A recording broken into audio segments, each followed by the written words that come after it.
Este ano, até ao final de junho, nós tivemos, em termos de dormidas, um crescimento de 13,3% em relação a 2015.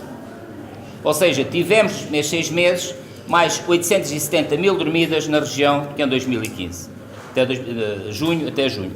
E em termos de proveitos, que é aquilo que interessa, tivemos mais 19,8% do que o mesmo período do ano passado. Portanto, isto quer dizer que há mais dormidas, mas os preços também foram acompanhando e há aqui alguns números que fazem sentido, portanto, mais que os empresários, de uma forma geral, têm tido também reações muito positivas.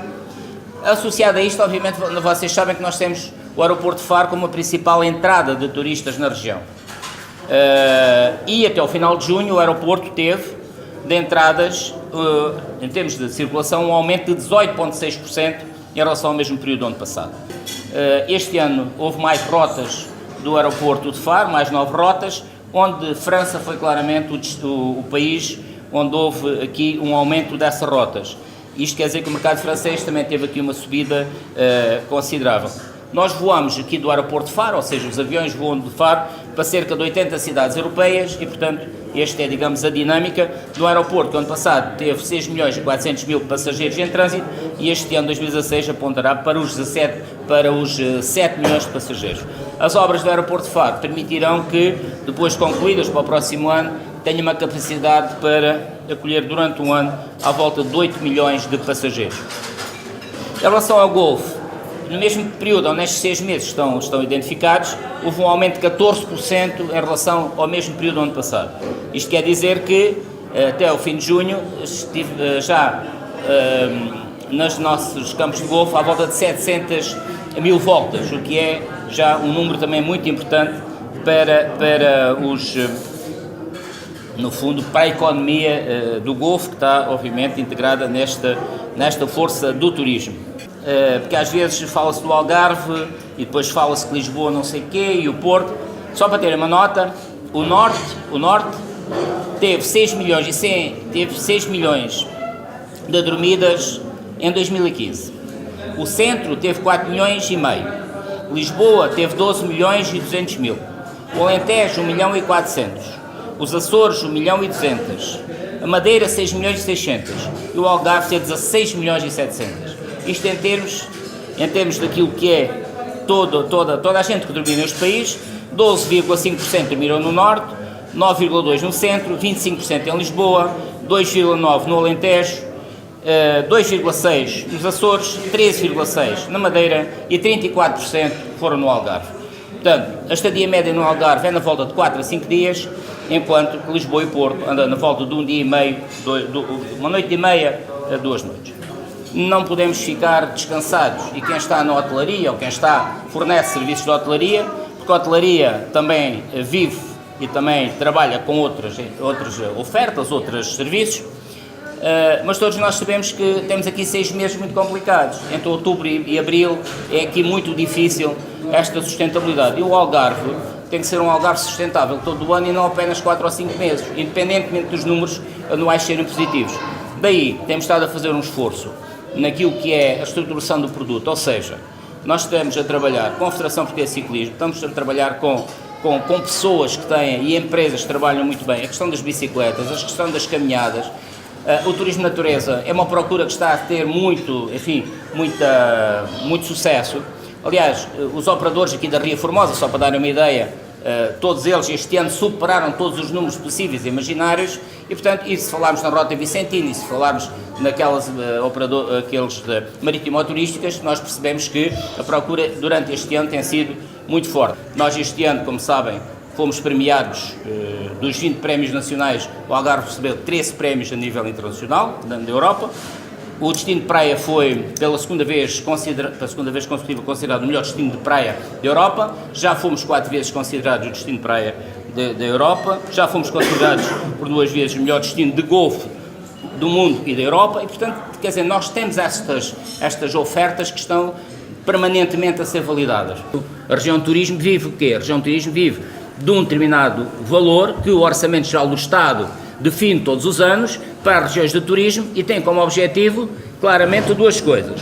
Cada região de turismo deve estruturar produtos, organizar produtos e promover a região, quer em Portugal, quer no estrangeiro. E, portanto, estes são os objetivos da região de turismo. E depois nós é que temos que fazer com que chegue às entidades competentes aquilo que são as razões que nós entendemos que devem ser cada vez mais reforçadas para atingirmos estes objetivos.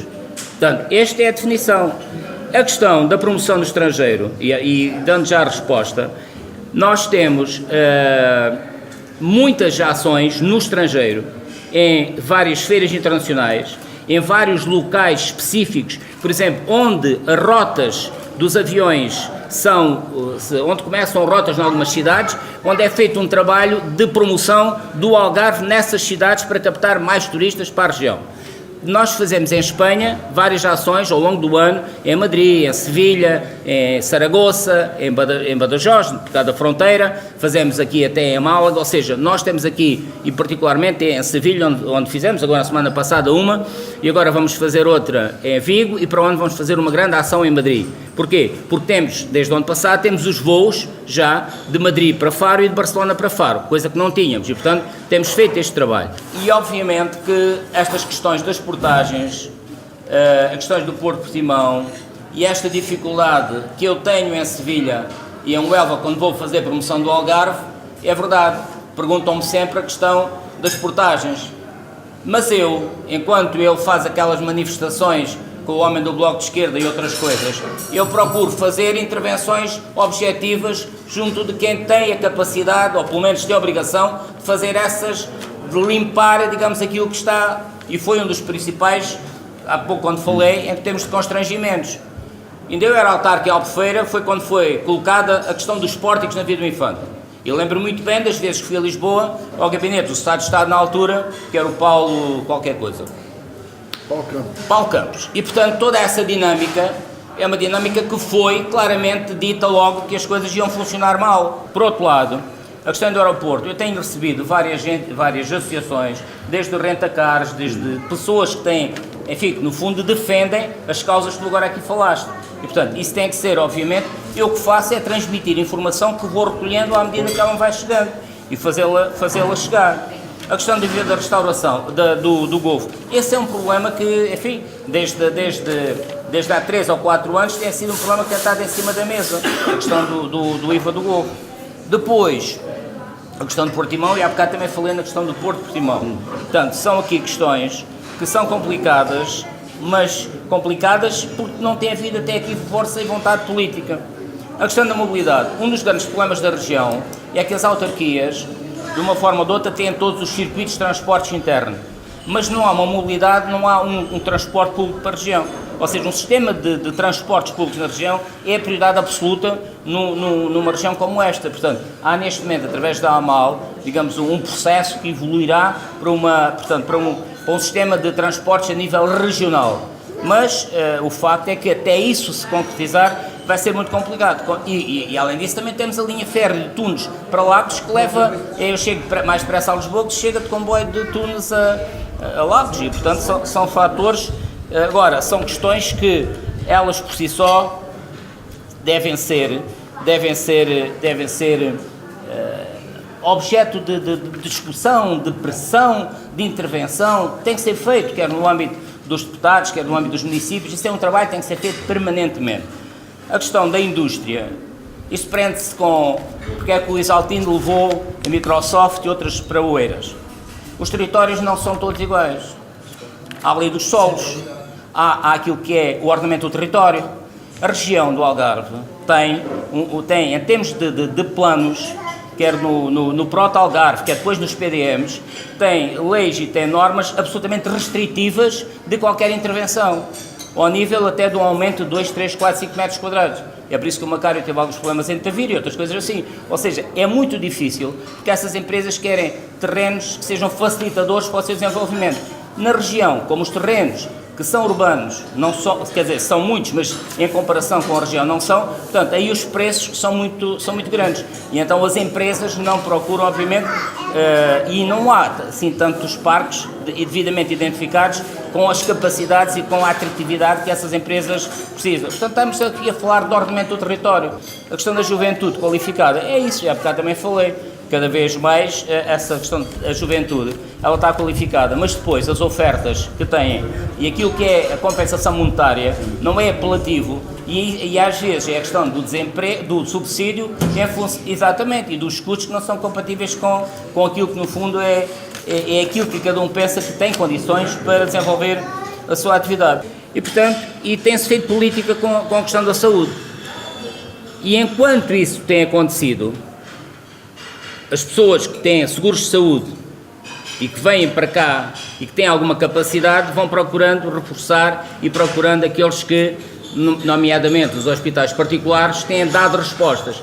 E ainda bem que os hospitais particulares vão dando respostas, porque a questão da saúde, que tem a ver com falta de médicos, falta de enfermeiros, falta de pessoal especializado, e portanto são situações que, em termos da imagem da região, não é positiva. Agora, quem vive do turismo e quem tem unidades abertas e quem tem restaurantes e quem tem, no fundo, uma oferta turística, também não é bom para essa oferta turística que a questão da saúde seja o principal problema e o foco na região, porque há duas áreas que são, e dois fatores que fazem e têm muito a ver com a decisão de quem escolhe os destinos para passar férias. É a questão da saúde e a questão da segurança, a questão do turismo clandestino. O ano passado, há 2 anos, penso que há 2 anos, a questão do alojamento local, portanto todo aquele envolvimento que houve muita gente que foi pôr as casas e foi pôr os apartamentos em termos de alojamento local. E do nada passaram assim de repente para 25 ou 30 mil que foram fazer isso. O Algarve tem 100 mil, por exemplo, não é? Agora, são ações de fiscalização, sensibilização e fiscalização. A região de turismo só pode intervir se houver uma denúncia e a gente manda para as entidades que têm essa competência. A nossa função é aquela que eu disse há bocadinho, é organizar e estruturar os produtos, fazer a promoção, trazer os jornalistas e portanto, esse é alertar junto das entidades competentes e do Governo em particular, das áreas que o turismo não é só o Ministério da Economia. As acessibilidades é com o Ministro das Infraestruturas, depois temos a Saúde, que é com o Ministro da Saúde, depois temos outras áreas que são o Ministro do Ambiente, com a questão do ordenamento, temos a Ministra do Mar, que tem a ver com a desgraça, enfim, temos uma coisa, e portanto, isto é preciso estar sempre a tentar. O pior quando a gente faz é disparar em todas as direções, dizendo a mesma coisa para todos. Não é assim, é selecionar aquilo que é o objetivo de cada um dos ministérios, a sua capacidade de intervenção e, em função disso, esperar respostas concretas. E, portanto, essa questão da caravela, para lhe dizer o seguinte, aquela caravela tem sido, ao longo dos anos, foi uma boa ideia, mas tem sido, ao longo dos anos, um grande peso para aquilo que é o financiamento e a despesa que ela tem tido. Neste momento há um protocolo com a Câmara de Lagos e a caravela está lá em Lagos, em que a Câmara de Lagos paga-se X por ano para aquela caravela. Pronto, mas paga. E o que é que acontece? É que não é 100 mil euros por ano, é menos, mas eu convido a região de turismo e lá, com todos os papéis na frente, mostro-lhe a história toda, que é para não estar aqui a dizer números que depois possam não ser coisa. E o que acontece é que esta viagem à Espanha, o ano passado e este ano, tem a ver com um protocolo que nós temos com a Nau Vitória, em função de um projeto dos fundos comunitários que é a Descobriter. E, portanto, há aqui compromissos que nós temos que assumir e a nossa caravela, portanto, fez este percurso, ainda na sexta-feira fez uma ação de promoção em Sevilha, na sexta à tarde, no Molho das Delícias, portanto, onde, independentemente dos espanhóis na tripulação, também estavam portugueses, mas faz parte desta colaboração com a fundação da Nau Vitória. Se nós quiséssemos, entretanto, vendê-las, nós já tivemos muitas propostas para adquirir a caravela, nós é que não a quisemos fazer, como deve calcular. Mas propostas para comprar aquela caravela já apareceram dezenas delas. Portanto, nós queremos garantir e conservar aquele património. Temos dificuldades nas câmaras, muitas vezes, encontrar parceiros que também queiram trabalhar connosco com a caravela. E, portanto, não tem sido uma situação fácil, não tem. Essa questão do turismo de inverno e a questão do estar fechado e estar aberto e a questão de não há nada para fazer, essa é a forma mais simplicista que nós temos de cruzar os braços e deixar que as coisas aconteçam. Não pode ser assim. A região tem que procurar encontrar soluções de sobrevivência nessa altura. E tem que encontrar soluções através dos produtos que tem. Porque há uma coisa que nós temos aqui que não muda. O território está aqui todo o ano. É uma questão de utilizar o território em função da época. Nós não podemos ir para a praia, todo o ano podemos, não podemos apanhar bronze, mas a Rota Vicentina, a Baía do Guadiana, a Serra de Monchique, todas a Ria Formosa, pá, não se vai dar mergulhos nem pôr ao sol, mas tem atrativos suficientes para nós podermos promover o Algarve. O mercado português representa, neste contexto todo da região, representa cerca de 30%. E, portanto, sabemos que grande percentagem desse mercado é muito do verão, por causa das escolas, por causa das fábricas, por causa disso tudo. Agora, é assim, a estratégia para o mercado nacional tem muito a ver com aquilo que nós procuramos dentro daquilo que eu falei há pouco, da requalificação no fundo, dos produtos, da estruturação dos produtos na região, e estas ações que nós fazemos em Lisboa, no Porto, em Coimbra, o que nós vamos lá procurar, e vamos, como eu disse, agora em outubro, o que nós vamos dizer é que o Algarve de inverno é um Algarve que tem as condições também para que as pessoas não venham todas de verão, venham cá também aos fins de semana, a acessibilidade é boa. Nós, para fazermos um evento de referência na região, a nível internacional, são precisos 2 ou 3 milhões de euros. Esta é que é a realidade. Nós não estamos a falar de 50 mil euros, 100 mil euros. Uma coisa que tenha uma projeção internacional para fazer na região, para ter algum impacto, são coisas que têm esses valores, 2 milhões de euros no mínimo. Portanto, nós agora andamos aqui um bocadinho a tentar perceber não, eu já percebi, mas é tentar convencer alguém que assuma, digamos, a volta ao Algarve em bicicleta, que tem os melhores corredores do mundo e que é preciso projetar o Algarve através de imagens, como a volta à Espanha é projetada para todo o mundo, e portanto isso vai custar 300 a 400 mil euros e portanto aqui a dificuldade é conseguir convencer o Governo que isto é um investimento e não é uma despesa, porque é um investimento claramente, e o Algarve no contexto do PIB, do turismo a nível de todo o país, dos 11 mil milhões que representa, o Algarve representa 4,5 mil milhões, portanto estamos a falar de uma fatia considerável. O Algarve, como vocês sabem, é considerado um território rico, não é? A Andaluzia é pobre e o Algarve é rico, e portanto, enquanto o Norte vai buscar 2 milhões e tal de euros de fundos comunitários para apoiar o rally, o Algarve não tem candidaturas para esse tipo de função, e portanto o Norte tem 100 municípios, o Algarve tem 16, e aqui há uns anos, quando foi pedido apoio, parece que isso também foi muito complicado, e portanto é preciso pôr os pés assentos no chão, e portanto o Orçamento da Região de Turismo, eu passo a vida, enfim, a tentar fazer muito com pouco, porque em relação àquilo que o Algarve produz e o que recebe é uma coisa, enfim, completamente disparatada. Portanto, nós temos que valorizar uma região que é boa, que é fantástica, que é premiada e onde os investidores estão felizmente agora a recuperar um pouco desse investimento. E temos que ter essa visão e essa ação e essa intervenção no sentido de não deixar isto ir abaixo. E temos que fazer todo o nosso esforço para manter o esforço da porta aberta, o esforço do serviço, o esforço da qualidade e tudo isso. E os próprios funcionários, os empregados, também aprendem muito com o que lhes for capaz de lhe ensinar. E se tiver um bom patrão, se tiver um bom professor, obviamente que a qualidade melhora. E esses são objetivos que nós não podemos descurar em lado nenhum. Esta é a verdade e quem faz turismo sabe que é assim.